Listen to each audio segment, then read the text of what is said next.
China से Russia को हथियार सप्लाई करने का बाकायदा रूट बना हुआ है। सबसे पहले चीन से अफगानिस्तान तक हथियार पहुंचाए जाते थे। इसके बाद अफगानिस्तान से ईरान को हथियारों का जखीरा सौंप दिया जाता था। ईरान पहुंचने के बाद अमीराबाद पोर्ट से हथियारों को ट्रांसपोर्ट करके जहाजों पर लादा जाता था। इसके बाद कैप्सिकन सागर होते हुए ये रशिया पहुंचते थे। कौन सा है ये पूरा रूट, इस रिपोर्ट के जरिए समझने की कोशिश करिए।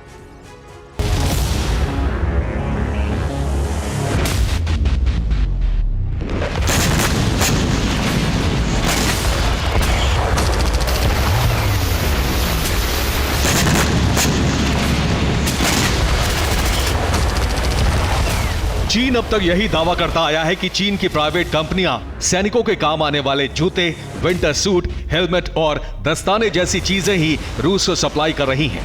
लेकिन दुनिया की खुफिया एजेंसियों का दावा है कि चीन नहीं थकावट, नहीं हेयर फॉल, त्वचा उजली चमकदार, एसिडिटी, पिंपल, सिर दर्द पे है तनविषता असरदार, तनविषता टैबलेट्स रूस को घातक हथियारों की सप्लाई कर रहा है।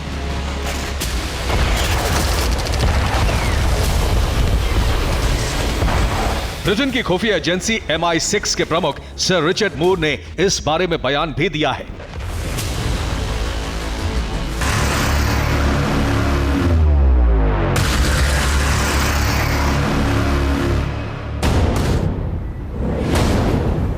यानी जितने हथियार चीन अकेला रूस को सप्लाई कर रहा है, उतने हथियार नेटो देश भी यूक्रेन को सप्लाई नहीं कर पा रहे हैं।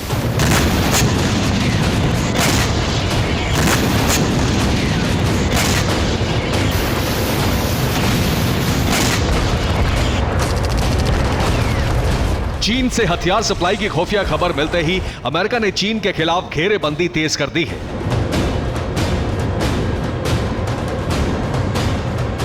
अमेरिका ने चीन के नजदीक वाले गुआम सैन्य बेस से जिनपिंग को चेतावनी दी है। अमेरिका ने गुआम बेस पर अपने फाइटर जेट्स और बॉम्बर्स एक्टिवेट कर दिए हैं।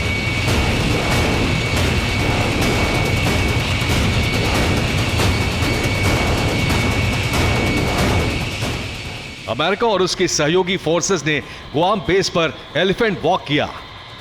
एलिफेंट फॉर्मेशन में अमेरिका के fighter jet, transport plane, aerial fuel tanker और बॉम्बर्स ने गर्जना की।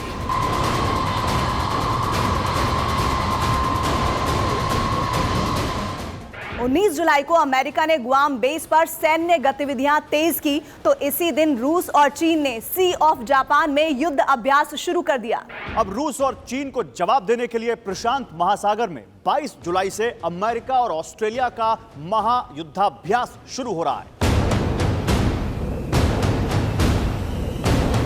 इससे पहले ही अमेरिका की परमाणु पनडुब्बी साउथ कोरिया पहुंच चुकी है और युद्ध का नया त्रिकोण बन गया है।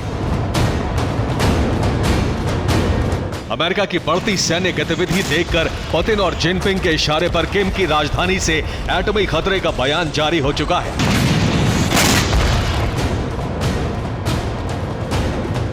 किम जोंग के विदेश मंत्रालय ने कहा है कि अमेरिका सबमरीन का दक्षिण कोरिया पहुंचना बहुत बड़ा खतरा है।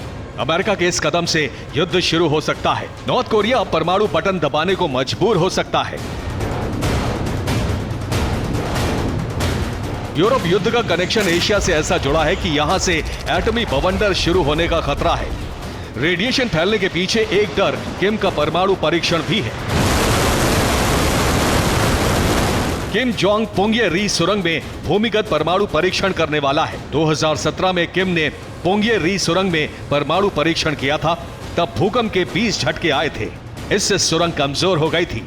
अब पुंगये री में विस्फोट हुआ तो रेडिएशन लीक हो सकता है।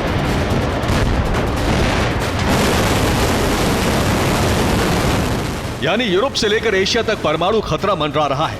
अगर कहीं से भी रेडिएशन शुरू हुआ तो अंजाम कितना भयावह होगा, इसकी कल्पना नहीं की जा सकती। Bureau report, TV9 Bharatvarsh.